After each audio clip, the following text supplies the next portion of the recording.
뻘거벗은 세계사에서 본 내용으로 이제 진행을 할 거고, 중국 역사상 최고의 여걸 측천무후에 대해서 여러분께 소개를 좀 해드릴 건데, 뭐 역사 얘기 재미없을 것 같다. 재밌을 겁니다. 예. 벌거벗은 크크크크. 야, 넌 좀 씨발 적당히 해라고. 측천무, 인간 자체가 개 재밌음, 이렇게 표현하는 게 맞나? 맞긴 해.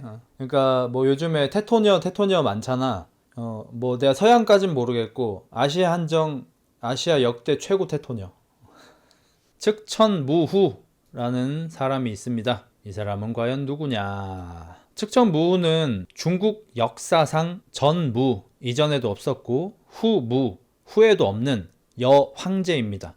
그러니까 중국이 당연히 이제 우리도 많이 따른 뭐 도교라든지 뭐 승리학이라든지 이런 것들이 만들어진 곳이 중국이잖아요. 그렇기 때문에 과거 시대에는 뭐 외국도 서양도 다 똑같았겠지만 여성들을 당연히 평등하게 보지 않았죠. 근데 하물며 서기 624년에 600년대에 여자 황제가 있었다. 정말 놀라운 일이죠. 그래서 이 사람이 대체 어떤 사람이었는지 한번 보겠습니다. 그리고 심지어 624년부터 705년까지니까 82세에 죽은 거거든요. 진짜 장수하기도 했네요. 저 시절이면은 평균 수명이 한 40대 정도밖에 안 될 텐데 웬만한 사람의 2배를 산 거예요. 얼마나 나쁜 사람일까. 중국 역사상 3대 악녀에 들어갑니다. 이제 중국 역사에서 유일하게 황제 자리에 오른 여성이기도 하고, 고대 중국에서는 여성이 뭐 이렇게 공직에 오른다는 것 자체가 뭐 거의 불가능한 일이었죠. 심지어 측천무후는 황가 출신도 아니에요. 황족도 아니야. 근데 황제까지 올랐어요. 이 사람이 어떤 일을 겪었을까 한번 보시죠. 중국 대륙이 300년 넘게 대분열기에 빠져 있었고, 이때 이연이라는 사람이 새롭게 나라를 세우고 이제 고조 황제가 되었죠. 우리도 이제 저기 뭐냐 태조 이성계 뭐 이런 식으로 조자를 붙이잖아요. 그래서 고조가 세운 나라가 당나라입니다. 이제 그 당나라의 측천무후의 아버지였던 인물이 목재상으로 좀 돈을 크게 법니다. 활약을 좀 해요. 그래서 돈을 좀 이렇게 많이 써가지고 황실에다가 들어가게, 후궁으로 들어가게 하는 거죠. 3대 악녀 서태후, 측천무후, 조지훈 개새끼야 이씨. 아무튼 그래서 아버지가 좀 돈을 벌어서 이 수도인 장안으로 이사를 갑니다. 그래서 그 곳에서 14살 나이에 키가 크고 외모가 이뻐가지고 당 태종의 후궁으로 입궁하라는 조소를 받게 된 겁니다. 이제 당 태종은 이제 아까 그 태조의 아들이겠죠. 당태종은 이 사람 이름이 뭐였더라? 엄청 유명한 황제죠. 이 사람도 굉장한 능력자, 중국 역사 최고 능력자, 아마 탑5에 들어가는 사람일 겁니다. 그래서 이 당태종의 후궁으로 입궁하라는 조소, 명령서 같은 거를 받은 거죠. 당태종은 백성들을 잘 돌봤고, 그다음에 당나라 영토를 크게 확장시킨, 우리나라로 치면은 뭐 약간 누구를 비교해야 되지? 광개토 대왕? 뭐 약간 이런 느낌으로 굉장히 뭐 성군이었던 것 같아요. 그래서 당태종이 39살 때 측천무후가 14살의 나이로 후궁으로 들어갑니다. 무려 25살 차이. 레드필 지식에서는 옳게 된 나이 차이긴 한데 정상인들을 기준으로는 나이 차이가 너무 많이 나긴 하죠. 옛날인 걸 감안해도 이런 건 좀 말이 나오는 나이 차이이긴 합니다. 사랑을 하긴 좀 어렵긴 하죠. 그리고 이때 이제 황제들은 당연히 후궁들이 굉장히 많았습니다. 황제마다 좀 차이가 있긴 한데 뭐 한 번에 후궁을 500명씩 뒀던 황제가 있을 정도로 황제들은 후궁을 굉장히 좀 많이 데리고 있었고, 이거는 뭐 중국도 마찬가지고 우리나라도 좀 그런 게 있었는데, 우리나라 조선시대 왕들 보면은 후궁의 침소를 많이 찾아가지고 좀 문제가 되고 이런 일들이 뭐 비일비재했잖아요. 그 이유가 뭐냐면, 제가 중국 건 잘 모르고 우리나라 기준으로 중전하고 합방을 하려면 일단 그 기일을 되게 미리 정해야 하는데, 보통은 중전의 생리 후 5일 후로 날을 정했어요. 그러니까 옛날에도 언제 임신이 잘 되는지 이런 건 대충 알고 있었던 것 같아. 그래서 월경 후 5일이 지난 날을 보통 기일로 정하고, 그 전까지 중전은 이제 몸을 뭐 갈고 닦고 이렇게 하는 거고, 이제 침소하는 날이 되면은 궁녀 4명이서 양 귀퉁이에서 이렇게 CCTV처럼 봐요. 그리고 이제 그 중에서 좀 높은 분이 약간 섹스 마스터 같은 분이 계신가 봐. 승마가. 승마 후궁이 이때쯤에 가슴으로 향하시지요 이러면 이제 왕이 이제 허락을 받고 가슴 쪽을 좀 이렇게 터치를 하시고 마마 지금이 옵니다 이러면 이제 교성을 좀 내신다든지 마마 지금이 옵니다 이러면 이제 뭐 하의를 풀르고 이렇게 만질 수 있다든지 이렇게 튜토리얼을 따랐어야 돼요. 네 명이서 보고 있는데 포수야 사인을 왜 줘? 그래서 약간 아바타 야스 같은 거야. 그래서 마마 후궁이 뒤에서 마마 지금이 옵니다. 지금 좋다고 하시옵소서. 아이 좋아요. 이렇게 명령을 해야 되는 거야. 아바타 야스 같이. 그러니까 왕들이 스트레스가 받아서 할 수가 없어. 예를 들어서 뭐 좀 더 즐기시고 싶은데 지금입니다. 나 좀 더 하면 안 될까? 아닙니다. 지금 약 1각이 흘렀으니 지금 배출하셔야 건강한 아기 씨를 가지실 수 있습니다. 좀 싫은데 아세요? 누가 하고 싶어 이거를. 하기 싫어. 나라도 하기 싫어. 이러니까 중전이랑 하기를 싫어하는 거예요. 왕들이. 괜히 그런 게 아니야. 근데 후궁이랑 합방을 할 때는 이런 게 일절 없었다고 해요. 막 하는 거야. 가서 좀 꼴리는데 이러면 그냥 가는 거야. 후궁들이 보지도 않아. 그냥 밖에 있어. 밖에 있는 정도면 양반이지 그때는. 그래서 후궁을 찾을 수밖에 없었다. 형 거짓말 같아. 진짜예요 이거. 놀랍게도 진짜입니다. 우리나라 조선시대에 실제로 이랬습니다. 그리고 이제 심지어 이제 좀 파이팅이 있는 왕들은 그게 이제 스트레스가 너무 받으니까 뭐 후궁이랑 이렇게 할 때도 밖에 있고 이런 게 싫은 거야. 그러면 이제 이걸 뭐 그렇게 궁금하슈 이러면서 막 문을 막 부셔가지고 막 봐라 이러면서 막 해버리고 막 이럴 정도로 스트레스가 심했대. 그러니까 뭐 그렇게 지켜보는 와중에 하는 것도 스트레스인데 한 번 한 번을 매우 중요한 어떤 도전으로 보는 거야. 합방을 했는데 임신이 안 되면은 뭔가 실패한 것 같은, 무능력한 것 같은, 뭔가 키득키득 되는 것 같은 그런 느낌이 돼버리니까 왕들이 실제로 스트레스가 많았대요. 이 후사를 잘 못 보는 분들은. 중전 입장에서도 이게 그렇게 경건하게 치러야 하는데 이게 뭐 좋기도 좀 그래. 그러니까 다 들었을 거 아니야. 사실 중전들도 다 귀가 있고 후궁들이 가서 다 이렇게 일러 바치고 할 거야. 그러면 뭐 폐하께서 오늘도 후궁의 침소에 들었느냐? 네, 그렇사옵니다. 좋아 보이시더냐? 송구하오나 좋아 죽으려고 하셨습니다. 무엇을 좋아하시더냐? 그것이 말하거라. 소녀를 죽여주시옵소서. 널 왜 죽이냐? 똑바로 말하거라. 그럼 똑바로 알겠습니다. 폐하께서는 입으로 하는 걸 좋아하십니다. 입으로 뭘 한단 말이냐? 그것이 당장 말하지 않을까? 그것을 입에 물고 입에 물어? 경박하구나. 이렇게 하고 어머나 삼키면 좋아하신다고 합니다. 그 귀한 걸 들을 거 아니야. 다 들어. 소리를 크게 내면 좋아한다고 하십니다. 다 들어. 알아. 근데 실전 들어가 그 승마 상궁 나이 많은 사람, 나이 한 78세쯤 되는 할머니가 저기 서 있어. 그 사람이 지도하는 대로 해야 돼. 여기 40대, 50대, 30대, 3, 4, 50, 70대 섹스 마스터 후궁들이 여기 다 있어.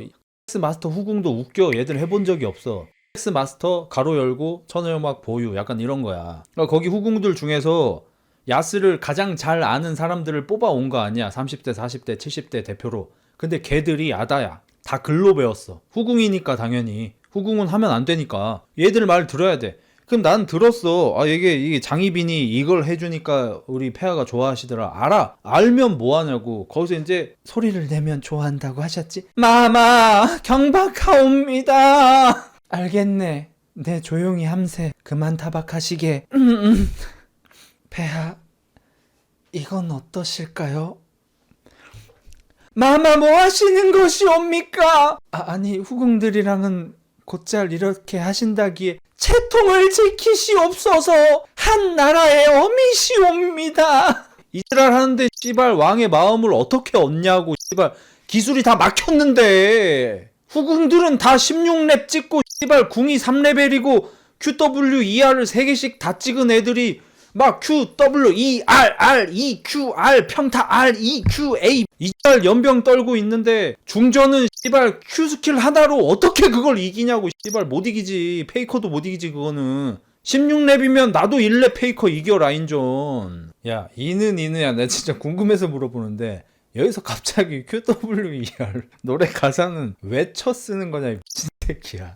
어쩌다 고작 그 마음도 못 참고 이건 왜 쓰는 거야 이 개새끼야. 갑자기 죄책감 들게. 미친놈 아니야 저거.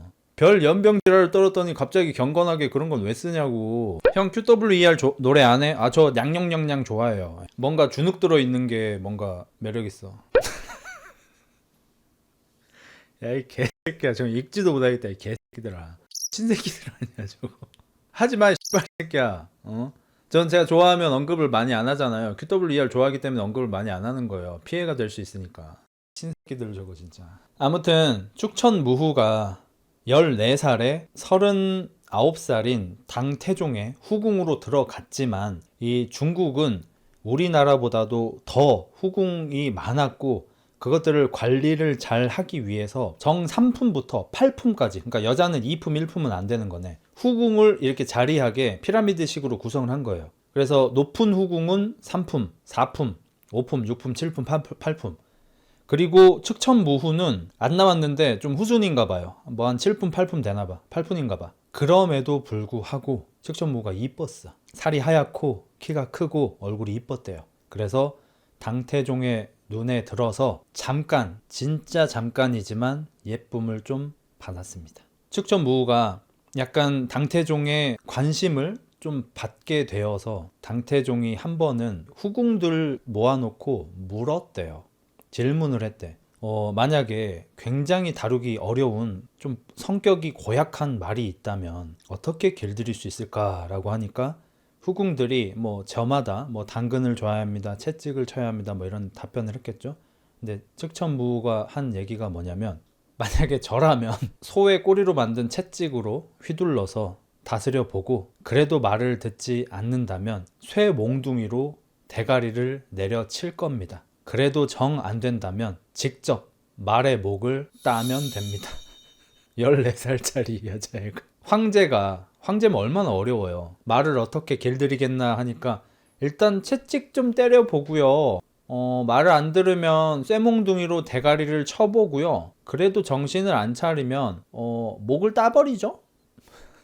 이 얘기를 듣고 측천무후는 바로 벤이 됩니다. 당태종이 성군이었다고 했잖아요. 당태종이 굉장히 머리가 좋은 사람이고 정치를 잘 했고 백성들을 잘 다스린 사람이거든요. 그래서 이 사람이 예쁘다고 해서 그냥 마음을 주고 너 오늘 침소로 들거라 이런 사람이 아니에요. 대답을 듣자마자 인연은 싸패네 이러고 이제 당장 벤을 때려버린 거죠. 그래서 측천무후는 12년 동안 당태종이 이제 즉위해 있던 12년 동안 한 번도 품계가 올라가지 못했고 자녀도 한 명도 낳지 못했습니다. 그리고 측천무후가 소위 이제 난년인 이유는 뭐냐? 그러면 이 10년이 넘는 거의 독수공방인 상태, 그리고 후궁들 사이에서 품계가 낮으면은 사실 뭐 어려움이 많이 있을 거예요. 사실 뭐 일도 많이 하고 할 겁니다. 뭐 아무리 후궁이라도 품계가 낮으면은 막 바느질도 하고 막 이것저것 막 해야 될 거예요. 그리고 보통의 여자들이 이럴 때 뭐 미인계를 쓴다든지 어떻게 눈에 들기 위해서 개발 연병 쇼를 떨 건데 측천무후는 굉장히 영리하게 공부를 하기 시작합니다. 머리가 좋았던 것 같아요. 당태종이 정치를 어떻게 하는지 유심히 보고 학습하고 고서, 책, 학문을 열심히 익혔습니다.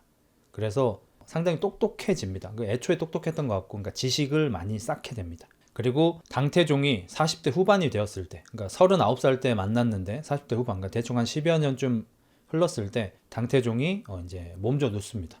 이건 자연스러운 거죠. 옛날에는 평균 수명이 40대 정도, 뭐 30대일 때도 있고 이러니까 40대 후반에 이제 몸져 누웠다는 거는 그냥 돌아가실 때가 됐다라고 보면 될 것 같아요. 그리고 측천무후는 다른 후궁들과 마찬가지로 병간호를 하는 신세가 됩니다. 사실 이제 살아날 확률이 좀 없고 이런 상태, 아프다가도 오늘 좀 건강하구나 하면서 뭐가 좀 있어야 아기도 낳고 할 텐데 그럴 수 없는 상태. 근데 이때 인연이 하나 찾아옵니다.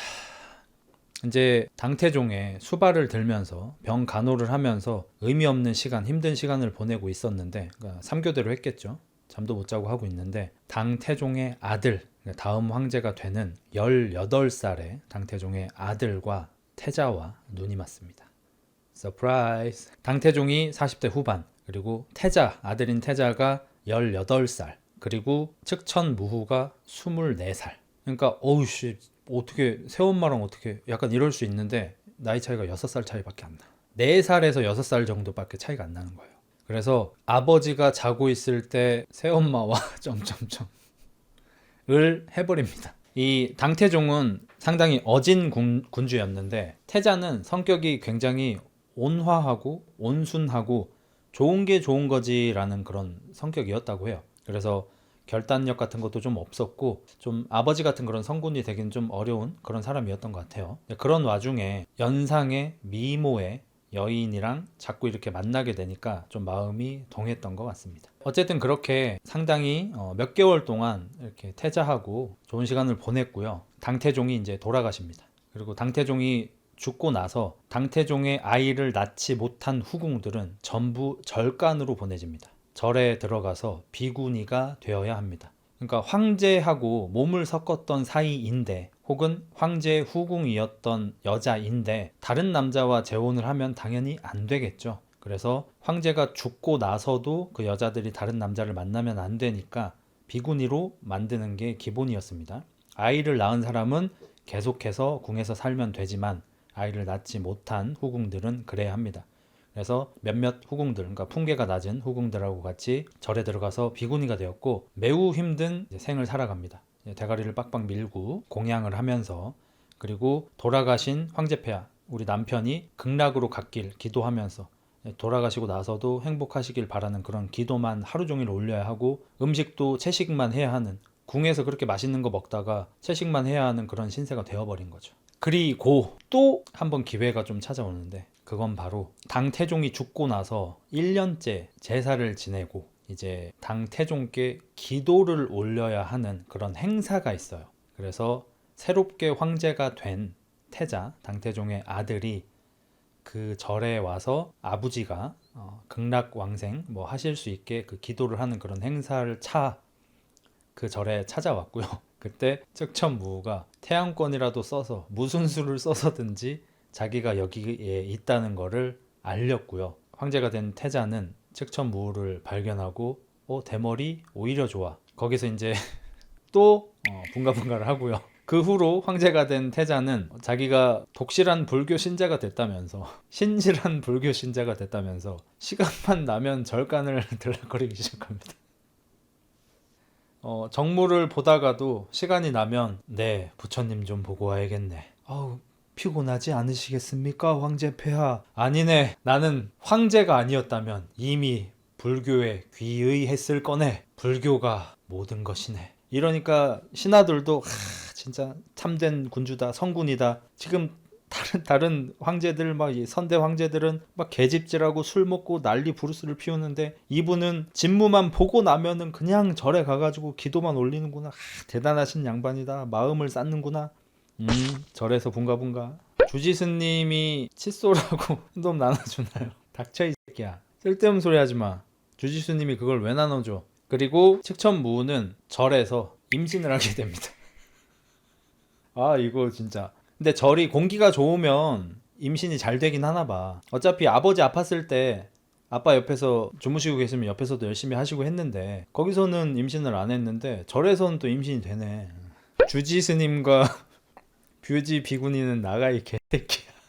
새끼야, 쓸데없는 소리 하지 마. 너 같은 새끼들 때문에 우리 채널이 지금 음지가 되는 거야. 그래서 이제 절에서 아이까지 낳아버려요. 이 소문이 이미 궁에도 퍼집니다. 이 황제가 절간에 간 이유는 이렇게 뭐 불교가 좋아서가 아니라 마음 공부하러 간 게 아니라 그냥 거기 새엄마랑 bun가bun가 하러 간 거고, 그 새엄마 임신해가지고 지금 황자까지 낳았다. 심지어 아들 낳았어요. 딸도 아니고 아들을 낳아버린 거야. 소문이 다 났어. 그리고 그 소식을 황후까지 듣게 됩니다. 황후면 이제 지금 황제의 중전 같은 거죠. 우리로 치면 황후죠. 정실 부인이죠. 그리고 그 황후는 그 소식을 듣고 얼씨구나 좋다 춤을 춥니다. 왜냐하면 이 황후는 어글리했어요. 못생겼어요. 그래서 황제가 찾지 않았어요. 자식이 없었습니다. 근데 후궁 중에 한 명이 소숙비라는 후궁이 있었는데 소숙비가 스킬이 뛰어났어요. 그리고 아들까지 낳았어요. 그래서 나는 황후지만 완전히 밀려있는 상태고 황제가 너무 예뻐하는 후궁이 있어. 심지어 애까지 낳았어. 아들까지 낳았어. 얼마나 눈에 가시야. 얘가 사실 황후 자리를 꿰찰 게 어느 정도 정해져 있죠. 황후가 아이를 몇 년 안에 낳지 못한다면. 그래서 이 왕황후가 생각해낸 전략이 절간에서 아이를 낳은 측천무후를 황궁으로 불러서 황제의 시선을 돌리자 소문을 듣건데 황제가 그 여자한테 끔뻑 죽는다더라. 이 궁에서는 이 소숙비가 인기가 제일 많은데 어차피 여긴 10%야. 근데 절간에 1%가 있어. 상위 0.1%가 있어. 얼마나 좋았으면은 그 먼 절까지 말 타고 다니면서 그 짓을 했겠냐고. 그래서 왕황후가 오히려 역으로 황제한테 가서 오늘 같이 자고 싶다고 이렇게 소식지를 줘요. 황제가 그걸 소식을 듣죠. 폐하, 무슨 일이냐? 황후께서 오늘 함께 하시자고 전가를 보내오셨습니다. 에이씨, 걔만 보면 밥맛도 떨어지는데 어떻게 밤을 보내냐? 입으로 할까? 그래도 보는 눈도 있으니 한 달에 한 번은 합방을 하시지요. 알았어, 씨발. 야, 눈 안 좋아지는 약 같은 거 없냐? 아유, 씨발. 이러고 찾아갔어. 황후 나 왔어. 어서 오시지요, 서방님. 그딴 소리 집어치우고 독한 술을 들게 해라. 빨리 잠이나 자야겠다, 씨발. 폐하. 뭐 하자는 소리 하지 마. 안 돼. 불가능. 무리. 그게 아니오라. 뭔데? 저는 황제 폐하께서 행복하신 일이라면 뭐든지 할 수 있습니다. 너 저번에도 그러고 나서 옷 벗었잖아. 옷 벗으면 죽여버린다고 했어 안 했어? 그게 아니오라. 알고 있사옵니다. 뭘? 머시기 절간에 좋아하는 여인이 있다는 것을. 어찌니가 그걸 알고 있느냐? 괜찮사옵니다, 황제 폐하. 성군이 되시려면 그러셔야지요. 푸셔야지요. 그래서 말인데 말하거라. 그 여인을 궁에 들게 하면 어쩌겠습니까? 그래도 되겠느냐? 아무렴요.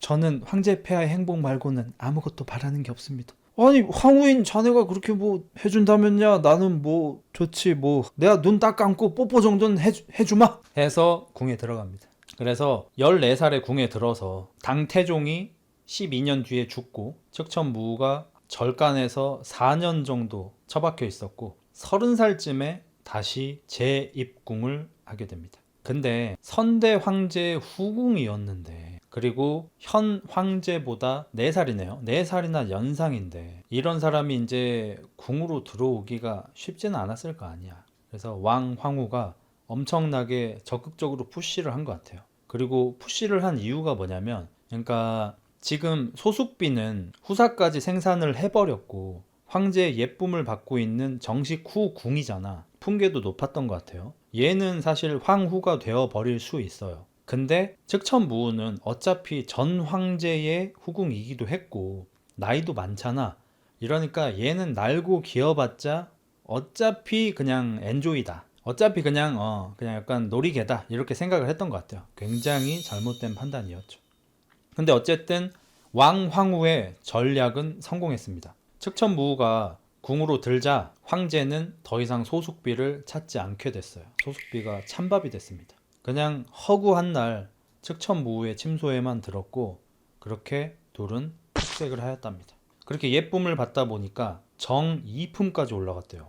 아까 3품까지라고 하지 않았어? 근데 잘못 읽었나 봐. 아무튼 정일품은 당연히 황후일 거고 정이품이면은 후궁 중에서 1순위겠네요. 그리고 황제로부터 단지 떡감이 좋다는 이유만으로 이쁨만 받은 건 아니고요. 아까쯤에 측천무후가 당태종한테 미움을 받은 10여 년의 기간 동안 뭘 했다 그랬죠? 공부를 했다 그랬잖아. 당태종의 아들은 아버지와 다르게 그렇게 성군 능력 있는 군주는 아니었거든요.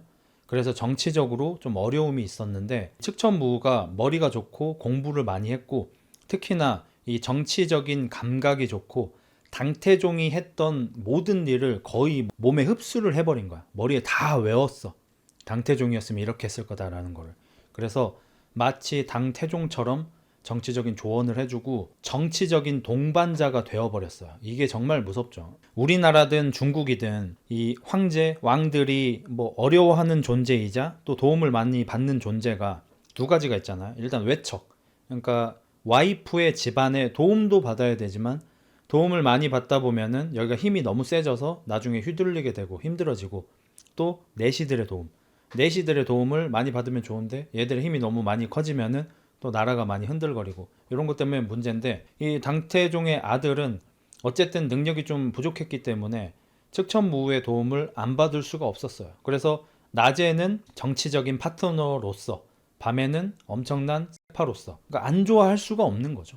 얼굴도 이쁘고, 그러니까 육각형인 사람인 것 같아요. 머리 좋고 이쁘고 뭐 능력 있고 뭐 애도 잘 낳고 그것도 잘하고. 그리고 측천무후한테 기회가 오게 되는데 임신을 한 번 더 하고 딸을 낳게 됩니다. 그래서 왕황후가 축하 겸해서 공주님을 낳았다고 해서 보러 왔네. 아, 감사합니다 황후님. 겉으로는 이렇게 해요. 황후가 이렇게 아기를 한번 쓱 보고 아이고 예쁘구나 하고, 이제 거기에다가 뭐 보약이라든지 뭐 건강에 좋은 음식 같은 거 이렇게 선물로 이렇게 딱 놔주고 몸조리 하시기에 나는 이미 가네 하고 이제 간 거야.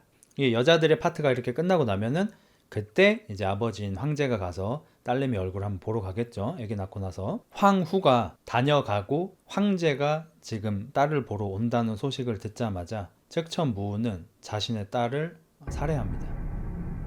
놀랍게도 자기 딸을 자기 손으로 죽입니다.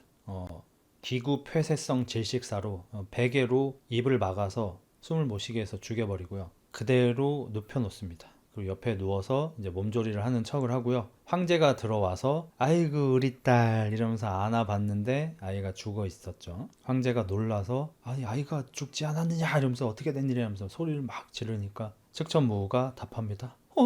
방금 전에 왕황후께서 다녀가셨는데 설마 하면서 울기 시작하고요. 황제는 개빡이 돕니다. 얼굴 못생긴 것들이 성격도 못났다더니 질투가 아무리 난다고 하여 감히 나의 아이를, 화가 존나게 납니다. 여러분 지금 많이 놀라셨죠? 각오하셔야 될 겁니다. 보통 사람이 아닙니다. 중국의 그 긴 역사 속에서 3대 악녀, 그 중에서도 1등으로 들어가려면 이 정도 해야 돼요. 자기가 다시 입궁을 하게 해준 황후한테 그런 겁니다. 비리한테 금수 소리 들어요. 그리고 이 내용이 기록에 있대요. 왕황후가 다녀간 후에 측천무후가 그렇게 했다는 기록이. 그리고 왕황후가 정말로 똑똑한 게 뭐냐면, 이런 기록이 남아 있다는 거는 본 사람이, 아는 사람이 있다는 거잖아요. 예를 들어서 거기 사람이 얼마나 많을 거예요. 우리 조선시대만 해도 후궁들이나 내시들이 그렇게 많은데 중국은 훨씬 많을 거 아니에요. 당나라는. 그거 어떻게 다 입막음을 해요? 불가능하잖아요. 측천무후가 정말 정치적으로 감각이 뛰어난 게 뭐였냐면 전부 매수를 했습니다. 그러니까 얘는 아마 사이코패스이자 소시오패스이자 나르시시스트, B형 인격 장애를 3개 다 갖고 있을 건데, 능력이 있는 이런 3단 콤보 애들이 잘 하는 게 뭐냐면 자기한테 필요한 존재들한테 잘합니다. 실제로. 그러니까 찬우처럼 애매하게 비리한테 해준 다음에 나중에 생색내고 서로 싸우는 이런 실수를 하지 않아요. 이건 실수죠. 돈 쓰고 괜히 싸움이 난 거잖아. 돈 잘못 쓴 거죠. 돈을 매길 거면 아가리에 이 목구녕까지 차오를 정도로 매겨버리든지 아님 말든지 해야 되는데 처럼 애매하게 먹이면 안 되고, 측천무후는 내시들이나 궁녀들 이런 애들한테 선물도 많이 해주고 대우도 많이 해주고 뭐 벼슬도 주고 막 이런 식으로 해가지고 궁에 있는 자신의 수족들을 완벽하게 자신의 편으로 만들어 버렸고요. 그렇기 때문에 왕황후가 다녀간 뒤로 자신의 아이를 죽일 때 누구도 문제시하지 않은 거고, 황제가 그 아이를 왕황후가 죽였다고 믿는 그 상황에서도 그 어떤 궁인들도 황제한테 가서 사실은 하면서 사실을 말하지 않은 거예요. 이미 다 매수가 되어가지고 무서워요. 그러게 오마카세 좀 더 사주지, 돈변님. 그러니까 먹일 거면 좀 양껏 쳐 먹이던지. 돈변님 만약에 삐리가 사건 수임하면 해줍니까? 모욕죄하고 명예훼손으로 고소해달라고 하면 해줍니까? 웃기긴 하겠다 진짜. 돈변님도 약간 삐리는 약간 안중에 없잖아. 누가 좀 메인이잖아. 애매하긴 하네. 너무 신나는데. 아무튼 이제 그러고 나서 이제 황후가 살인을 저질렀기 때문에 황후에서 떨어졌겠죠. 죄를 지었으니까. 근데 황후 자리를 비울 수는 없잖아요. 그때 측천무후가 여기저기 자기의 사람들을 많이 만들어 놔서 슬쩍 운을 떼게 합니다. 측천무후가 아들도 낳으시고 그다음에 황제의 총애도 받고 있는데 황후로 하는 게 맞지 않나요? 슬쩍 운을 띄우는데 고지식한 틀딱들, 높은 벼슬을 하는 사람들이 학을 뗍니다. 말이 되는 소리를 하라고. 측천무후는 선대 황제의 후궁이었다. 아니 세상 천지 동서고 금을 막론하고 아버지의 첩을 정실 부인으로 두는 경우가 어디 있냐? 재미가 좋으면 부자가 같이 즐긴 경우까지는 우리가 볼 수 있다. 그런 일이 왕왕 있었다. 하지만 아버지의 여인을 정실 부인으로 둔 경우는 세상 천지에 없다. 말도 안 되는 소리 하지 마라. 그리고 측천무후도 이 논리를 깨기에는 조금 힘이 들었어요. 실제로 그렇죠. 이 논리를 어떻게 타파할 거야? 어렵잖아. 근데 측천무후의 씨다발이 중에 벼슬아치죠. 벼슬 중에 하나가 대가리가 좀 좋은 애가 있었어. 걔가 묘언을 합니다. 우리가 이렇게 싸우는 건 백성들에게 전혀 도움이 되지 않습니다. 이 싸움이 대체 어떤 이득이 있단 말이옵니까? 대신들이 수근수근하죠. 그렇긴 해. 우리가 지금 이걸로 지금 몇 날 며칠째 지금 16박 17일째 싸우고 있는데 이 와중에 지금 정무가 정지되고 백성들이 지금 힘들어하는 거를 우리가 처리를 못 해주고 있다. 요거는 손실이 맞다. 다들 동의해. 그럼 우리가 이럴 게 아니라 집안일은 집안 사람들끼리 해결하게 두는 게 어떻습니까? 이제 틀딱 할배들이 약간 논리적으로 이 뇌정지가 온 거예요. 말이 안 되는 소리인데 말이 되는 소리야. 원래 집안일은 밖으로 꺼내오지 않는 게 우리 중국의 전통이야. 집안일은 집안에서 알아서 해결을 해야 돼. 집안일 밖으로 꺼내오면은 아주 그냥 사람들에서 욕도 쳐먹어. 근데 엄밀히 따져보면 황후를 누구로 정하냐는 황실 집안 문제긴 하잖아. 엄밀히 따지면 테크니컬리 그러잖아. 그러니까 틀딱들이 대답을 못하는 거야. 이러니까 이제 그때 측천무후의 패거리들이 그러면 황제 폐하, 황후, 후궁들 요 집안에서 알아서 정하는 걸로 하고 우리는 빨리 백성들이 행복하게 사는 일만 연구합시다. 이거 반대하는 새끼는 백성들이 행복하길 바라지 않는 벼슬아치로 알겠습니다. 이렇게 해버리니까 틀딱들이 말을 할 수가 없어. 이렇게 해서 측천무후는 황후가 됩니다. 논점 흐리기고 나발이고 틀딱들이 반박을 못했어. 이게 되네. 그리고 측천무후가 황후가 된 후에 처음으로 한 일이 이 전 황후였던 왕황후의 자신의 딸에 대한 살인죄를 묻고 심지어 거기에 더해서 황제까지 독살하려고 했다는 거짓 죄까지 덮어 씌워서 속전속결 재판을 때립니다. 그리고 1+1으로 그 소숙비 있죠. 이 황제한테 이전에 이쁨 받았던 그 숙비 한 명 있었잖아. 아들 딸 한 명씩 낳았던 그 사람까지 세트로 해가지고 민성씨 민성만 보지 마시고 추진력을 좀 봐주시겠습니까? 추진력이 있으시잖아. 그러니까 보통의 사람이었으면 내가 황제 폐하가 돌아가시고 나서 절간에서 대가리 밀고 비군이나 될 운명이었는데 내가 어떻게 몸리씨를 잘해가지고 임신하고 애기 낳고 황실에 다시 복귀한 것만으로도 완전 그냥 세상 모든 걸 가진 기쁨일 거야. 근데 자기 아이까지 죽이면서 황후가 되었어. 황후 됐으면 사실상 여자 왕제나 마찬가지잖아. 여자 중에 끝판왕까지 올라간 거잖아. 1등이잖아. 여기에서 다들 만족을 할 거란 말이지. 근데 얘는 여기서 만족하지 않고 나중에 자기한테 해가 될 수 있는 존재를 황후가 되자마자 바로 해결을 하는 거야. 추진력이 뒤지긴 해. 정치를 잘할 수밖에 없긴 해. 그래서 이런 누명까지 씌워가지고 이 둘을 별궁에다가 유폐시킵니다. 유배가 아니고 유폐죠. 그러니까 궁 중에 중국은 또 궁이 워낙 크고 여러 개가 있으니까 안 쓰는 데가 있을 거 아니야. 완전 썩어 문드러진 데. 우리 학교 때 이 구사처럼 아무도 없는데 그런 데에다가 유폐를 시키는데 창문하고 문을 전부 다 이렇게 못질을 때려 쳐박아가지고 햇빛도 안 들어오게 밖에 나갈 수도 없게 거의 감옥처럼 만들어놔. 왜냐면 아무리 그래도 황후였던 사람이고 한 명은 또 황자를 낳은 사람이잖아. 황제의 아들을 딸을 낳은 사람이잖아. 이 둘을 함부로 할 수는 없어요. 뭐 지금 같은 현대라면은 우리 이 박근혜 전 대통령도 아무리 대통령 출신이지만 일반 사람들이 가는 교도소를 가잖아요. 청주교도소 같지 않나? 근데 이때는 이 신분이라는 게 있기 때문에 이 분들을 일반적인 감옥에 보내거나 일반적으로 하는 것처럼 유배를 보내거나 이렇게 할 수는 없는 거야. 그래서 어쨌든 황궁에 머물게 하긴 하는데 제일 썩은 데에다가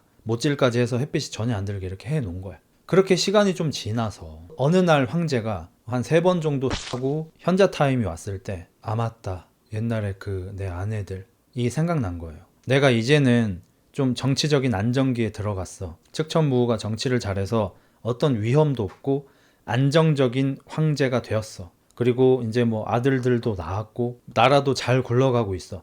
측천무후가 정치를 굉장히 잘해서 태평성대가 이어집니다. 이때 어떤 사람들은 당태종보다 더 잘하지 않았나 그렇게 얘기하기도 해요. 예를 들어서 우리는 세종대왕이 조선시대 최고의 성군으로 꼽히잖아요. 거의 압도적이잖아. 근데 세종대왕이 그렇게 정치를 잘 할 수 있었던 이유가, 그 전에 이방원이, 아버지가 태종 이방원이 정치적으로 이제 적이 될 수 있는 사람들을 전부 다 대가리를 쳐버리고 기반을 잘 닦아주고 그 좋은 무대 위에서 세종이 이제 열심히 자기 기량을 펼친 거잖아. 그랑 비슷하게 당태종이 정말 어마무시하게 잘 기반을 닦고 당나라가 태평성대가 100년 이상 이어지게끔 한 건 맞긴 한데, 또 그걸 감안해도 이 측천무후가 너무 잘한 거야. 기본적으로는 당태종을 더 높게 사지만 측천무후가 오히려 정치를 더 잘하지 않았나, 내정은 더 잘 이끌지 않았나, 이렇게 평가하는 사람들도 있을 정도로 진짜로 잘했다고 하더라고요. 그래서 고종이, 새롭게 된 황제가 고종입니다. 고종이 이제 왕 황후하고 소숙비가 생각이 나서 그 유폐가 되어 있는 황궁에 가봅니다. 거기에 가봤더니 이제 몇 개월 동안 햇볕도 보지 못하고 깜깜한 데에서, 그리고 음식 같은 것도 이제 막 맛있게 주질 않아요. 그래서 막 다 막 좀 힘들어진, 세월을 정통으로 쳐맞은 자신의 전 처들을 보니까 너무 불쌍한 거야. 그러니까 다시 좋아지거나 이런 마음이 아니고 진짜 측은지심이 든 거야. 너무 불쌍해. 아무리 식사로 다니긴 했지만 절을 그렇게 다녔는데 측은지심이 있을 거 아니야. 불쌍히 가엾게 여기는 마음이 생겼을 거 아니야, 불교 다니다가. 그래서 전처들이 너무 불쌍해 보여가지고 거기서 지키지 못할 약속을 합니다. 이보게들, 내가 자네들을 다시 이렇게 뭐 후궁으로 뭐 이렇게 해줄 수는 없겠지만 적어도 사람답게 살게는 내가 해줄게. 여기선 내가 나가게 해줌세 약속을 하고 본궁으로 돌아왔고요. 조심스럽게 측천무후에게, 저기 여보 마누라, 그 전 왕황후하고 소숙비 말이지 라는 말을 떼기도 전에 이미 측천무후가 황제 폐하, 아니 여보! 고종 놀랬어요. 왜 나 뭐 또 잘못했어? 뭐 쓰레기 버리고 올까? 그게 아니오라. 어디에 갔다 오시는 길이 시옵니까? 혹시 폐위된 후궁들을 보고 온 건 아니시겠지요? 좀 어쩌. 이렇게 해서 어찌 아버지인 당태종 같은 성군이 되시오겠습니까? 연병 지랄을 떠는 거예요. 그냥 잡들이를 아주 그냥 막 연병 지랄을 떨어버린 거야. 그래서 참다 못한 고종이 얘기해버립니다. 아, 알았네. 그 전황후, 전후궁들의 일은 자네가 알아서 하시게. 알아서 하시라는 말 깊이 새기겠습니다. 씩 웃더니 극락 서비스를 또 시작해. 기분이 좋아져가지고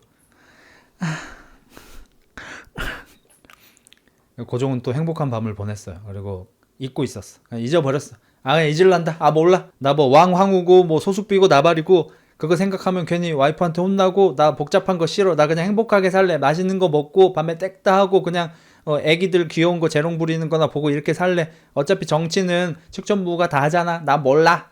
나는 그런 거 막 경쟁심 없어. 이렇게 아몰랑 해버린 거야. 그래서 측천무후는 자기가 알아서 하기 시작합니다. 곧장 폐궁으로 가고요. 왕황후와 소숙비를 밖으로 끌어내서 햇빛을 오랫동안 보지 못해서 눈도 제대로 뜨지 못하는 그 두 여인을 속옷만 입힌 채로 곤장 100대씩을 때립니다. 멍이 드는 걸 뭐 당연히 넘어서 20대부터 보통 많이 죽는다고 하잖아요. 피부가 다 터져가지고 피범벅이 되었고 그 피가 딱지가 져서 옷이 몸에 달라붙을 정도로 만신창이가 되었고요. 그 둘의 손과 발 4개를 전부 잘라버렸고요. 숨만 겨우 붙어있는 그 둘을 술독에다가 담가버립니다.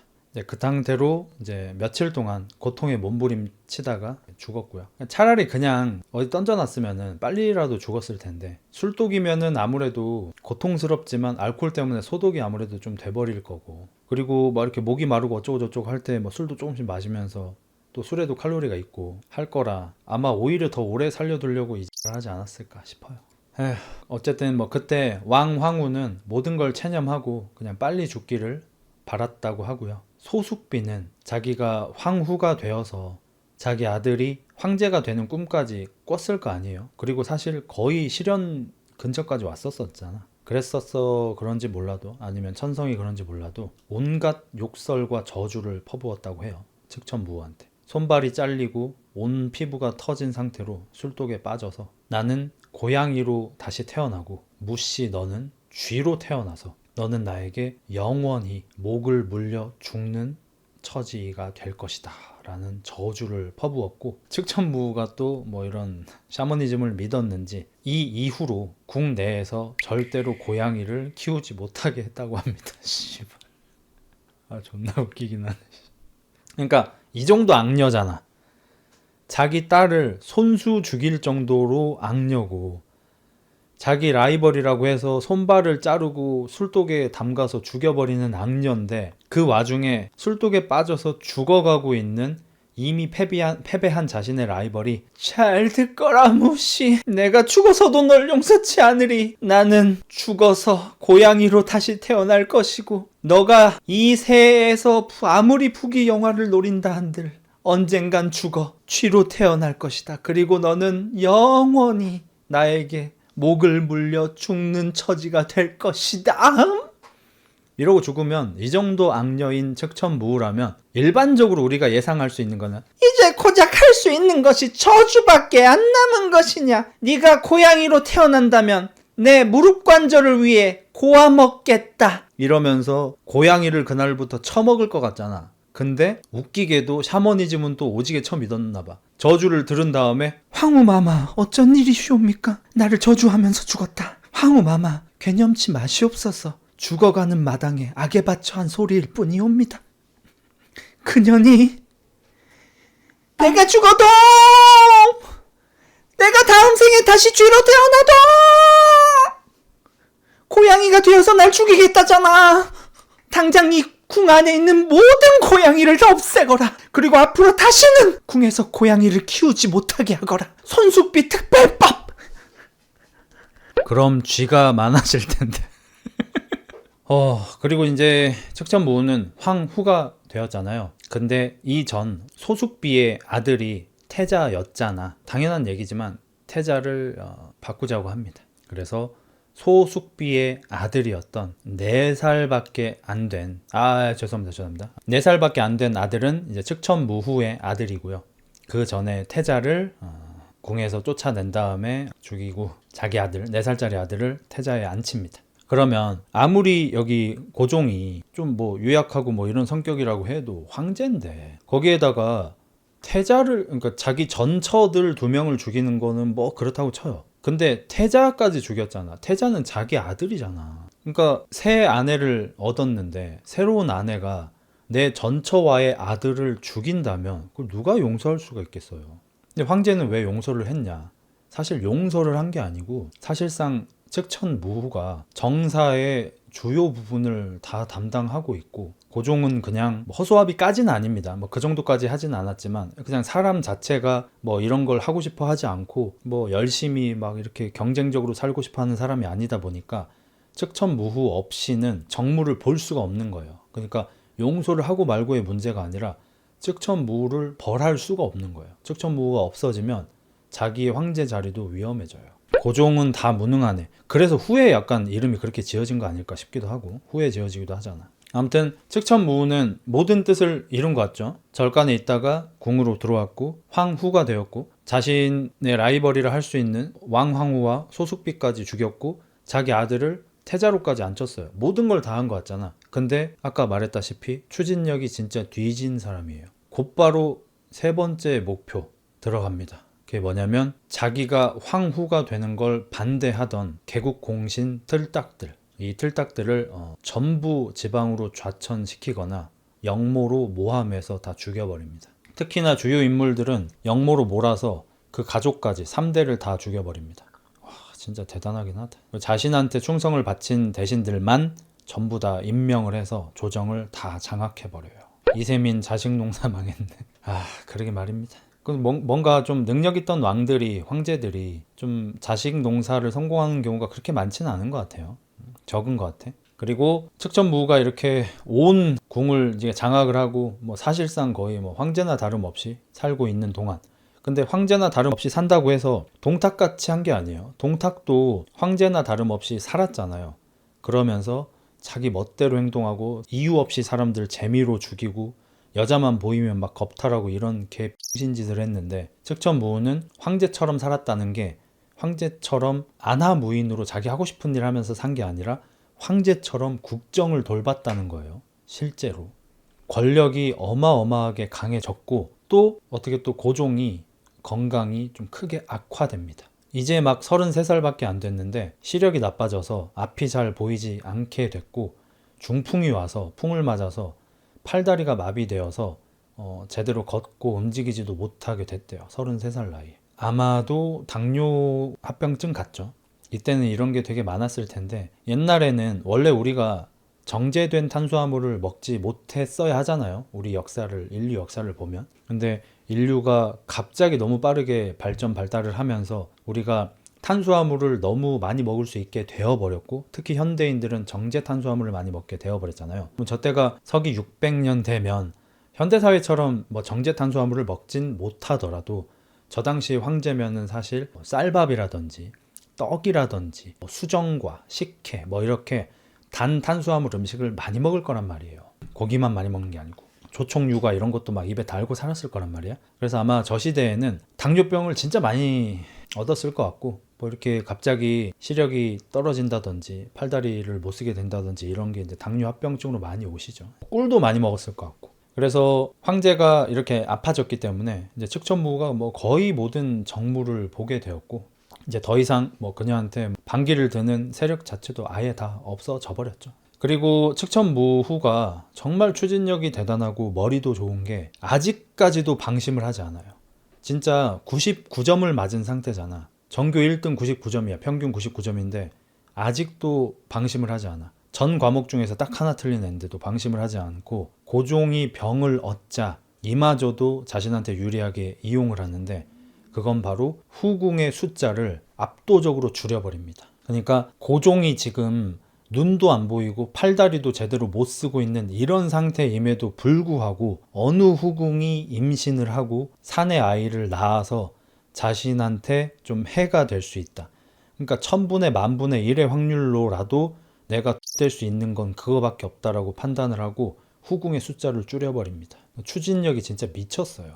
그래서 원래 이때는 후궁을 100명, 500명까지도 둔 황제들도 있었다고 했잖아요. 근데 후궁을 6명으로 줄여버립니다. 그리고 그 6명의 후궁조차 뭐 너무 당연하지만 자기 말 잘 듣는 애들로 배치를 했겠죠. 좀 못생긴 애들로. 그리고 이렇게 37살이 된 측천무후가 사실상 황제처럼 국정을 다 돌볼 때 정말 아이러니하게도 이 당나라는 최고의 황금기를 맞게 됩니다. 일단 당태종 때 이세민이 황제일 때 나라의 땅도 굉장히 커지고 백성들도 이제 굶는 사람들이 적어지고 굉장히 나라가 살기 좋아졌는데, 측천무후 때가 되어서는 진짜 태평성대가 와버려요. 그리고 당태종 때보다도 국토도 훨씬 더 크게 확장합니다. 능력이 진짜 있었던 것 같긴 해. 그래서 이때는 그 영토가 거의 당나라 초반에 2배 정도까지 커져가지고 거의 뭐 당제국이 되었고요. 그 주변에 뭐 말갈족, 돌궐족, 거란족 등등등 이렇게 유목민들이 많이 살았잖아요. 거기랑 싸워서 전부 다 이기고 현재로 치면은 아프가니스탄하고 이란 국경까지 땅을 확장했다고 합니다. 그러니까 중동 바로 중국 당나라 이렇게 돼버린 거예요. 그래서 실크로드도 엄청나게 활발하게 이용이 돼서 이때 그냥 뭐 영토만 확장되고 밥 굶는 사람 없이 밥 잘 먹고 잘 살았다 수준이 아니라 뭐 외국들하고 교류도 활발해지고 예술적으로도 부흥하고 뭐 등등등 해서 진짜 그냥 최고 전성기가 와버렸습니다. 베트남까지 점령했대요. 심지어 대단하긴 하네.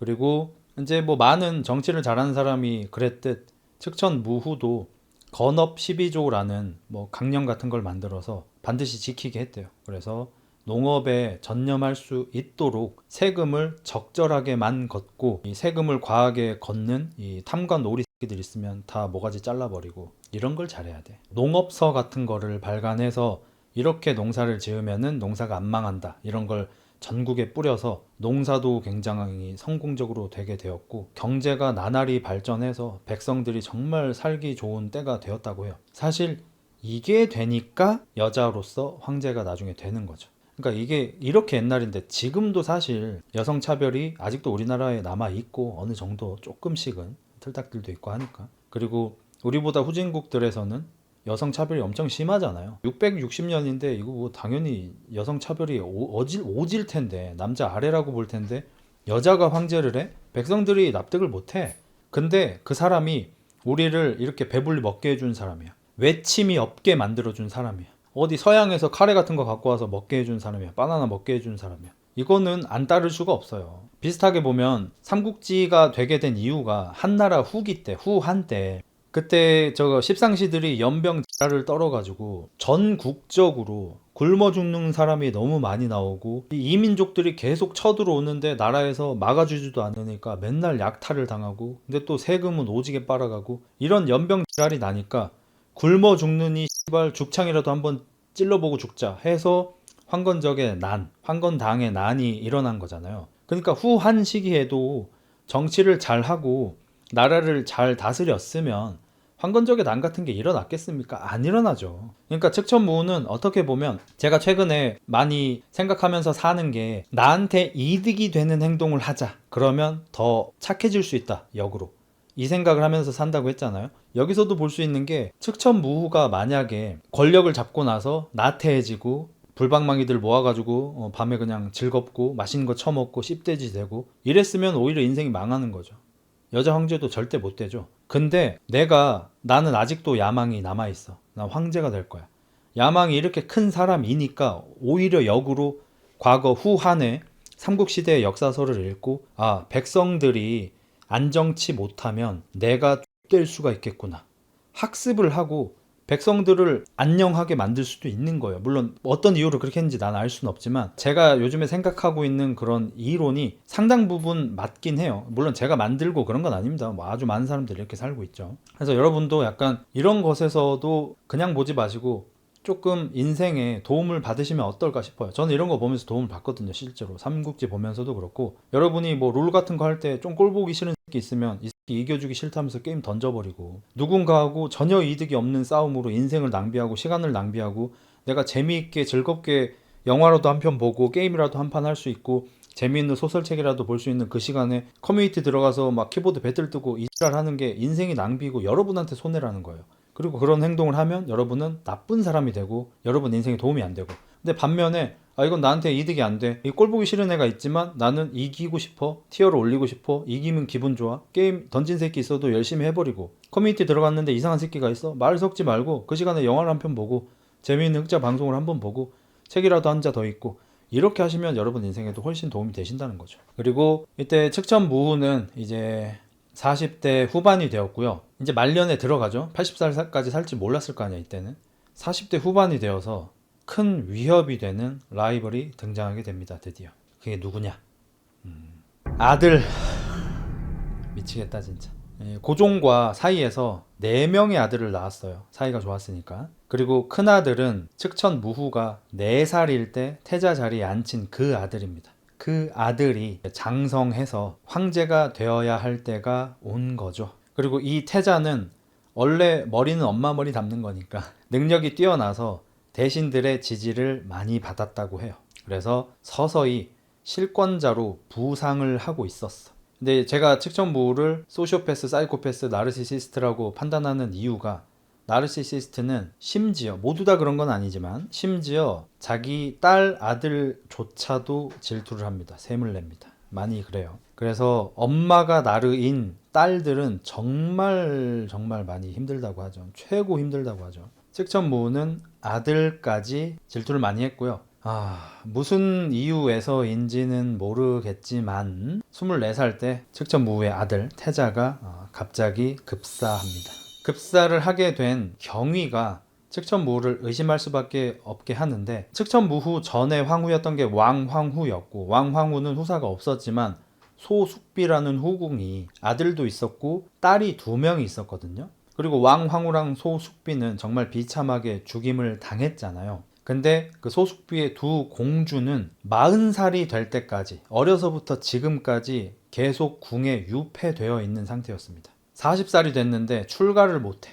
그냥 궁에서 계속 살아야 돼. 근데 아무것도 못해. 그러니까 정치도 못하고 연애도 못하고 아무것도 못하는 상태인 거야. 그래서 측천무후의 아들인 태자가 이 2를 불쌍하게 여긴 거야. 나랑 배는 다르지만 내 누나들이잖아. 배다른 누나들인 거야. 그리고 우리 엄마가 우리 아빠의 다른 엄마들을 너무 비참하게 죽였어. 나도 다 봤어. 너무 불쌍하잖아. 그래서 이 2이 불쌍해가지고 이 사람들 뭐 이렇게 사고 칠 건덕지도 안 되는데 결혼이라도 하게 해줍시다. 여자로 태어났으면 여자로서의 행복은 한번 맛봐야 되지 않겠습니까? 이렇게 건의를 했다가 측천무후가 많이 화가 났고, 그래서 자기 아들을 독살해 버립니다. 와, 진짜 독하다. 진짜 독해. 그래서 이제 몇 살 어린 둘째 아들을 태자로 앉히고요. 역시 많은 뇌과학자 아저씨들이 말하는 것처럼 지능은 엄마를 따릅니다. 아이들의 지능은 엄마의 유전입니다. 목의 유전이에요. 최근에 밝혀졌잖아요. 둘째 아들도 머리가 첫째 아들보다 더 좋았대요.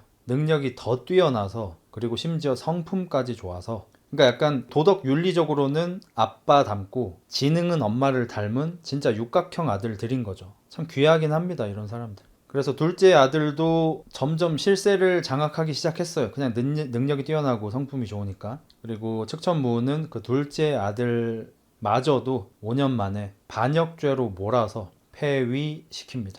아니 씨발, 저기 뭐냐, 아빠는 지금 오늘 내일 하고 자기가 태자인데 뭔 씨발 반역이야. 몇 년 있으면 어차피 황제 되는 건데. 어쨌든 반역죄로 모함을 해가지고 폐위시키고요. 그렇게 비참한 인생을 살게 된 둘째 아들은 스스로 목숨을 끊어버립니다. 그리고 또 당연히 셋째 아들이 태자가 되었고요. 셋째 아들은 형들과 다르게 개쫄아 있었습니다. 너무 당연하죠. 우리 큰 형이 어떻게 되는지 봤잖아. 엄마한테 잘못 보여서. 잘못 보인 것도 아니야. 그냥 황제가 될게 되니까 엄마한테 살해당했어. 작은 형도 황제가 되게 되니까 엄마한테 쫓겨나고 자살해버렸어. 그래서 셋째 아들은 굉장히 몸을 사리게 됩니다. 그러다가 오랫동안 이제 병져 누워있던 고종이 죽습니다. 56세의 나이로. 30대 때 쓰러졌는데 56세 때 죽었으면은 그러면 20년 넘게 측천무후가 황제 일을 대리했고, 황제처럼 이미 산 지도 20년이 넘는 거고, 그 권력을 놓기 싫어서 첫째 아들, 둘째 아들을 죽인 거죠. 얘는 자기 딸도 왕황후를 모함하기 위해서 자기 손으로 죽였잖아. 이게 나르들, 사이코패스들, 소시오패스들 이런 애들 이제 특징인데, 목적을 위해서는 수단과 방법을 가리지 않고, 심지어 사람조차도, 자기 가족조차도 자신의 목적을 이루기 위한 한 가지 수단으로, 한 가지 도구로 사용할 수 있는 B형 인격 장애들의 정말 무서운 면모죠. 이걸 그냥 성격이 안 좋다 수준으로 해석할 수는 없을 것 같고, 그냥 무조건 B형 인격 장애인 것 같아요. 보험금 때문에 가족들 죽이는 거, 그런 것도 아마 검사해보면 다 B형 인격 장애일 거예요. 나르, 소시오, 사이코패스. 그리고 이 셋째 아들 태자가 아버지가 돌아가셨으니까 당연히 황제가 되었습니다. 뭔가 야심 같은 거를 숨기고 근근히 소소하게 살아가서 엄마한테 죽임을 당하진 않았고 황제의 자리를 오르거든요. 근데 황제의 자리에 오르니까 이제 본색을 드러낸 건지, 아니면 숨겨왔던 좀 그런 욕심을 드러낸 건지, 아니면 황제 자리에 앉다 보니까 마음이 바뀐 건지, 어머니가 가진 권력을 빼앗고 싶어졌습니다. 그래서 이를 도모하다, 이미 궁 내에는 측천무후의 사람들로 가득 차 있었잖아요. 측천무후한테 들키고요. 황제가 된 지 2개월 만에 폐위당합니다. 그리고 그 사이에 넷째 아들이 또 태어났는데,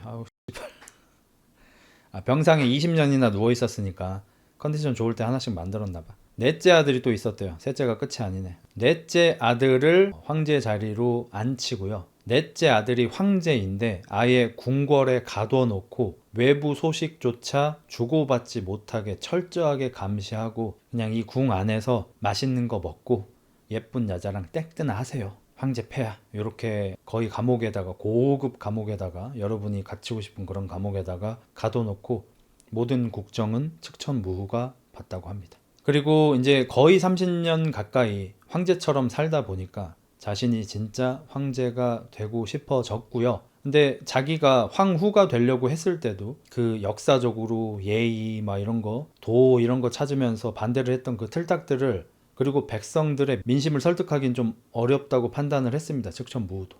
여자가 황제가 된다는 거는 진짜 이전에 단 한 번도 있어 본 적이 없는 그런 일이다 보니까. 그래서 측천무후는 샤머니즘을 이용하기로 합니다. 측천무후가 황제가 되려는 마음을 드러내자 최측근이었던 신하들조차도 하나둘 등을 돌리게 되거든요.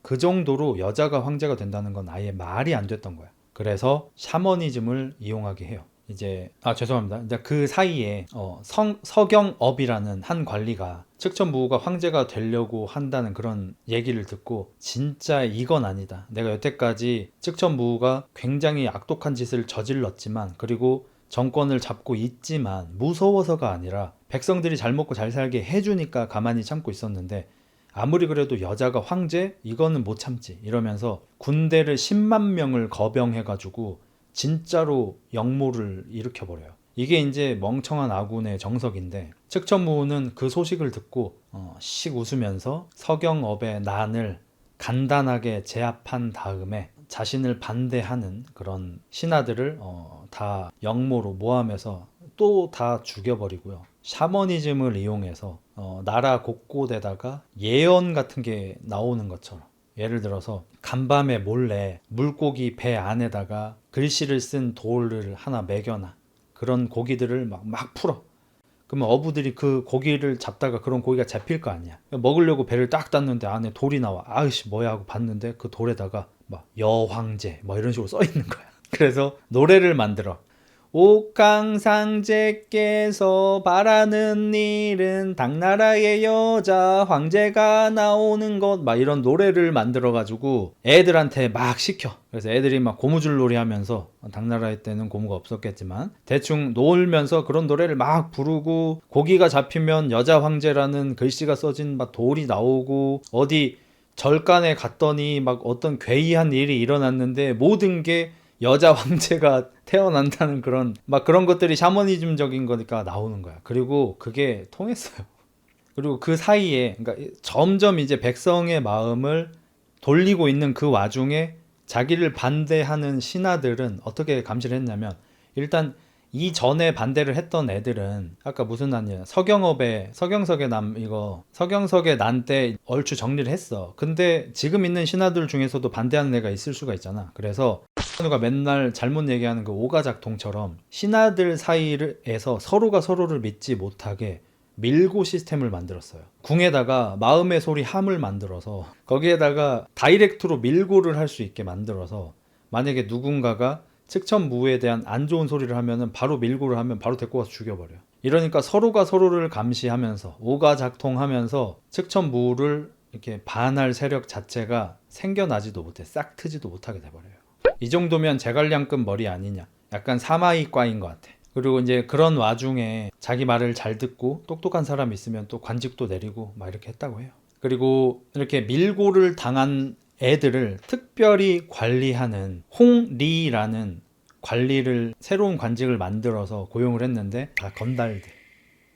동네에서 막 사람 꽤나 죽여본 애들, 사람 두드려 패서 돈 벌고 어디 산에서 산적질하고 막 이랬던 애들 중에서 내 말 잘 듣는, 싸움 잘하는, 아주 그냥 야수성이 있는, 거의 뭐 그냥 어디 야만인 새끼들 있지, 그런 애들을 관리에 앉혀놓는 거야. 그러니까 황실에 관리라고 하면서 몽둥이 하나 칼 하나 차고 다니면서 씩씩거리면서 돌아다니는 새끼들이 있는데, 흑자도 눈을 0.5초도 못 쳐다볼, 온몸이 털복숭이에, 키는 한 190에 몸무게는 한 100kg쯤 나가는, 온몸에 씨발 문신을 도배를 한 이런 새끼들을 순찰을 시키는 거야. 그리고 이 고발을 당한 애들은 걔들이 가서 너희 새끼 씨발 욕먹을 게 있지 이러면서 그런 적 없는데요 씨발로만, 없긴 뭐가 없어, 조사하면 다 나와 이러고 데리고 가.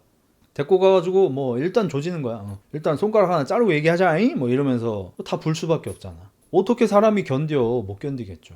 그리고 이제 그때 여러 가지 이제 형벌들이 많이 개발이 됐대요. 시부랄거. 그 중에서도 이제 특히나 많이 썼던 게 큰 항아리에다가 사람을 넣어서 삶아서 죽이는 뭐 그런 것들이 굉장히 성행했다고 해요. 그게 뭔 말이냐면 한 번에 여러 명을 했다는 거죠. 큰 이렇게 항아리 같은 걸 이렇게 만들어 가지고 사람을 뭐 서너 명, 네다섯 명씩 넣어서 이제 밑에서 끓여 버리는 거죠. 그래서 이렇게 피해 숙청이 몇 년간 이루어지자 사람들이 다 공포에 질려가지고 측천무후한테 감히 반할 수 없게 되고 샤머니즘을 이용해서 백성들의 마음도 이렇게 좀 돌렸고요. 그렇게 측천무후는 황제 자리에 올라갑니다. 67세 나이에 측천무후는 황제가 됩니다. 대단하다. 진짜 대단해. 당시에 이제 뭐 황실인 것 같아요. 황실 평균 수명이 60세였는데 측천무후는 67세 황제가 된 거죠. 나중에 81세까지 살게 되고. 그리고 이때 이제 측천무후가 자기가 황제가 될 수 있는 근거로 내세웠던 게 자기의 성씨가 무씨인데, 무씨는 고대 중국의 나라인 주나라의 왕족 성씨였어요. 그래서 나는 오히려 적통이다. 나는 황제가 될 수 있는 성씨가 맞다. 라면서 이렇게 우겨서 자기가 황제에 오른 근거로 사용했고, 주나라 왕조를 계승한다고 하면서 이제 주나라 이름도 잠깐 쓰기도 했다고 합니다. 그렇지만 이제 우리 역사에서는 그냥 당나라입니다. 계속 당나라 역사입니다. 그러면서 자기 아들의 성씨도 무씨로 바꿨대요. 그러니까 지금 궁에 갇혀 있는 그 아들이 있죠. 황제였던. 그러니까 엄마한테 황제를 양위한 게 되겠죠. 그 아들도 성씨를 무씨로 개명을 했대요. 재밌긴 하다. 그래서 측천무후군요. 무씨, 황후, 무후. 그리고 자기 스스로 주나라라고 한, 뭐 당나라긴 하지만 이 주나라 황제를 하면서도 그 누구보다도 잘 해 나갔다고 합니다. 파격적인 인재를 등용해서 능력이 있는 사람들을 잘 고용했고, 신분, 지위, 출신 상관없이 실력만 좋고 능력만 좋으면 관직에 앉혔다고 합니다. 그리고 시험을 봐서 관직들을, 관료들을 뽑아서 특정 집단이 권력을 세습하는 걸 막기도 하는 등 정치적인 부패도 막았다고 합니다. 그러니까 부패는 나만 할게, 자기만 부패하고 자기만 정치적으로 썩어 있지 다른 사람들은 썩지 못하게 정말 많은 장치들을 고안해냈네요. 그래서 그 위에 황제 때도 과거 시험은 있었어요. 근데 측천무후가 황제가 된 이후로 시험을 통해 관리로 들어온 사람들의 숫자가 그 전에 모든 황제들 때 있었던 숫자보다 두세 배나 많았다고 합니다. 그 정도로 실력과 능력 위주로 사람을 뽑았다고 해요. 그래서 역사서에서도 악료로 기록되면서도 그 공에는 측천무후는 인재 선발에 힘썼다. 등용의 문을 활짝 열어 기반이 없는 인재들을 등용하며 계속해서 훌륭한 인재를 찾았다. 관직에 맞지 않게 무능한 자가 있으면 모두 찾아내 관직을 삭탈하고 대신 그 자리에 현명하고 재능이 뛰어난 자들로 임명했다.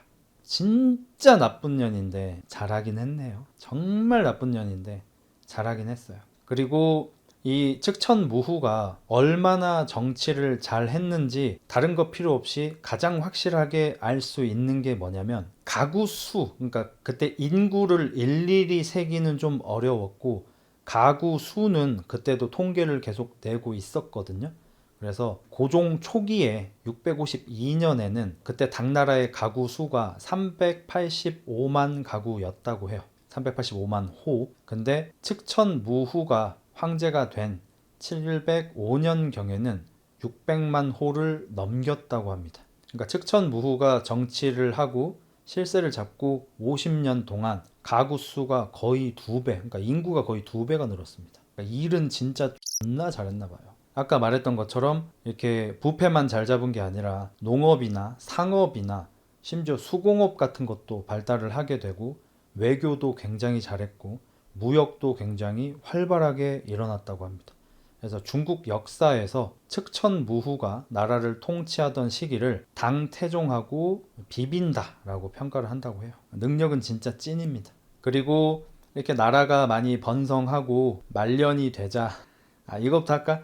측천무후가 이제 황제가 67세 되었잖아요. 그리고 70대에 좀 야하게 노셨어요. 남총이라는 집단을 만들었고요. 묘하게 남창하고 어감이 같네요. 그 남총에는 매우 곱고 잘생긴 남자들을 모아서 한 궁궐에다가 이렇게 모아놨고 70대 때 열심히 드나드셨다고 합니다. 남총을 뽑을 때에도 출신을 따지지 않고 능력이 있으면 등용하곤 했는데요. 측천무후의 첫 번째 남창으로 알려진 풍서보라는 사람은 그냥 장사하던 장사치인데 몸이 아주 단단하고 신체의 특정 부위가 건장하다고 장안의 소문이 나서, 장안은 당나라의 수도입니다. 측천무후가 그 소문을 듣고 출신 성분을 따지지 않고 당장 등용해 비밀 친구를 하였다고 합니다. 70살에. 제발. 그리고 어쨌든 초반에는 좀 쪽팔렸는지 그냥 뭐 이렇게 둘 수는 없으니까 대장군이라는 관직에 앉았다고 해요. 물론 이제 전쟁을 할 일이 없는 태평성대니까 대장군 보직이 뭐 전쟁 전투가 많이 일어날 때와는 그 무게가 다르긴 하겠지만, 우리 킹덤에서 그 주인공이 대장군 되려고 얼마나 빠지게 열심히 노력을 하는데 설회의 이 새끼는 그냥 고추 크다고 바로 대장군이 돼버리네요. 어쨌든 이 새끼는 대장군이 되어서 군을 통솔하거나 전쟁 전투를 벌이진 않고요. 매일매일 측천무후의 침소를 드나들었다고 합니다. 측천무후는 남창을 매우 아꼈고요. 또 그 중에서도 측천무후 나이 70살에 70살에 만난 장씨성의 형제들이 있었대요. 이 형제 둘은 20대 젊은 나이에 얼굴이 연꽃처럼 아름다웠다고 합니다. 그리고 형은 피리를, 동생은 비파를 기가 막히게 연주를 해서 70살인 측천무후가 혼을 쏙 빼놓고 구경을 하고 자신의 침소로 들였다고 합니다. 그래서 측천무후의 70대 때의 이 불같은 놀이는 점점 더 발전하여 공합감이라고 하는 남장 관청을 만들었고요. 그 중에 최고의 호스트였던 장씨 형제 중에서 그 형을 수장으로 임명했다고 합니다. 그리고 이 형이 맡은 일은 당나라 전국 각지에 미소년을 선발하는 일이었다고 합니다. 당나라 미소년 콘테스트를 열어서 측천무후에게 서비스를 하도록 했다고 합니다. 그래서 그 시기에 궁에서는 측천무후의 눈에 들기 위해 그 관청에 서로 들어오고 싶어 했고요. 자기가 얼마나 남성다운지 그리고 미모가 뛰어난지를 과시하는 문화까지 생겼다고 해요. 그러니까 약간 얼굴은 꽃미남인데 거시기는 괴물인 그런 사람을 측천무후가 많이 아꼈다고 해요. 그러니까 남자들이 소위 베이글녀라고 하잖아요. 베이비 페이스에 이 글래머인 여자를 찾은 것처럼 측천무후는 연꽃과 같은 꽃미남 얼굴에 말과 같은 하체를 가진 남자를 매우 아꼈다고 합니다. 작으면 사형. 그래서 같이 잔 남자의 숫자가, 측천무후가 잔 남자의 숫자가 참 3,000명을 넘었다고 합니다. 난 피리가 굉장히 삐뚤어진을 포함하지만 틀린 어떤 개념을 갖고 있다고 생각하는 게, 피리가 최근에 찬우를 깔 때 명품 같은 걸 아무리 걸치고 있어도 소위 이제 잘 나가는 남자가 될 수 없다 라면서 찬우를 긁으려고 어떤 그 올리팬스 여자 중에 하루 동안 남자 300명인가? 랑 이렇게 뭐 잔 여자가 있잖아. 기록 세운 사람이 있잖아. 그 사람 사진을 띄우면서 이 여자가 아무리 부자가 되고 아무리 명품을 걸치고 아무리 좋은 차를 타도 이 여자는 숙녀라고 불리지 않는다라고 하는 거야. 얘는 굉장히 잘못된 개념을 갖고 있는 게, 여자가 들을 수 있는 가치 높은 호칭이 숙녀라고 생각을 하나 봐. 여자가 왜 숙녀라는 소리를 듣고 싶어? 지금이 뭐 조선시대야? 경성시대야? 뭐 1980년대야? 그러니까 자기 맘대로 잘못된 정답을 정해놓고 여자들이 그 정답을 따르지 않으면 좋은 여자가 아니라고 지 맘대로 생각하는 거야. 사회적으로 약속한 게 아니고. 물론 올리팬스를 하는 여자가 사회적으로 굉장히 덕망이 있진 않죠. 하지만 올리팬스를 해서 연봉이 50억, 100억이 된다면 또 무시하기도 어렵거든요. 막말로 방구석에서 그렇게 너 잘났다고 자위나하고 있는 너의 인생과, 혹은 한우처럼 전문 악플러로 살고 있는 그런 인생과, 올리팬스를 한다 한들 연봉 50억, 100억을 벌고 한 5년 동안 바짝 일해가지고 500억 모으고 은퇴해버린 어떤 여자와 누가 더 나은 인생을 살고 있을까라고 물어본다면 더 많은 사람들이 그 여자가 더 성공한 인생이었다고 말을 할 거야. 마찬가지로 네 논리대로면, 레드필 지식대로면은 측천무후는 같이 산 남자의 숫자가 3,000명이나 되기 때문에 좋은 여자가 아니거든요. 측천무후가 좋은 여자가 아닌 이유는 잔인하게 자식들을 죽이고 사람들을 죽여서 그렇지 3,000명이랑 자서 안 좋은 여자는 아니죠, 사실. 만약에 측천무후가 지금 우리가 공부한 것처럼 당나라의 태평성대를 이룬 성군인데 성적으로만 문란해서 67세부터 남자 3,000명과 잤다라고 한다면 되게 많은 사람들이 측천무후를 그냥 성군으로 볼 겁니다. 물론 이제 살인을 너무 많이 해서 성군으로 보긴 어려워졌지만, 그러니까 이 여자가 성군인지 아닌지를 따지는데 문란했던 건 별로 상관이 없어요. 문란한 것 이상으로 너무 정치를 잘했기 때문에. 그래서 어쨌든 70대 때 후궁, 후남들이라고 해야 되나? 후당남들을 120 몇 명을 거느렸다고 합니다.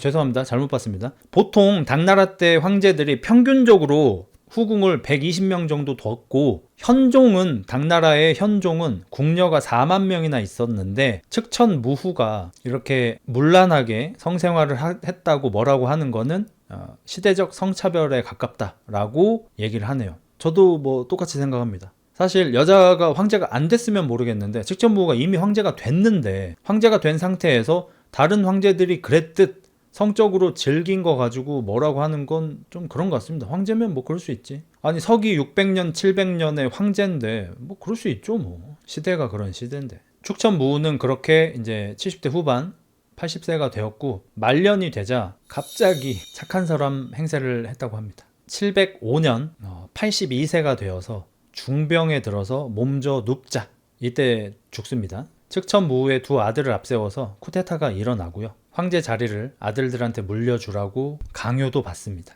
근데 측천무후는 거부하고요. 깡이 좋네. 근데 어차피 뭐 다 살았다 이거야. 따르지 않고요. 쿠데타를 일으켰던 첫째, 둘째 아들이 아닌 셋째 아들한테 황제 자리를 물려줬다고 합니다. 그리고 얘가 측천무후가 죽기 전에 자신을 황제가 아닌 황으로 자신의 직위를 낮춰서 다시 표기하게 시켰고요. 본인이 사람들을 감시하게 만들어서 서로 신고하게 만들고, 신고된 사람을 막 고문하고 죽이던 그런 기관을 만들었잖아요. 그 기관도 없애고, 심지어 그 기관에서 일하던 망나니 같은 그런 애들도 다 죽여버렸다고 합니다. 죽을 때쯤에 돼서 갑자기 착한 척을 좀 해버리네요. 어쨌든 그렇게 측천무후는 82세 때 죽었고, 셋째 아들이 황제가 되었습니다. 정말 다사다난한 인생이지만 말년은 참 대단하긴 하네요. 솔직히 말해서 30세 때부터 사실상 황제와 같이 살았고 30년 넘게 당나라를 다스리면서 태평성대를 이루었고, 그 중에서도 15년 정도는 여자의 몸으로도 황제를 했고, 참 대단한 사람이긴 합니다. 82세까지 살았고 모든 걸 다 해본 인생이긴 하네. 저 시대 때 82세면 엄청 장수라고 합니다. 대단하다. 좀 더러운 얘기긴 한데, 그 60대 70대에도 성생활을 활발하게 했잖아요. 그게 장수를 하는데 영향이 있었을 겁니다. 이 호르몬이 나오거든요. 좋은 호르몬이. 그리고 식단 관리 같은 것도 좀 했겠지 않을까 싶어.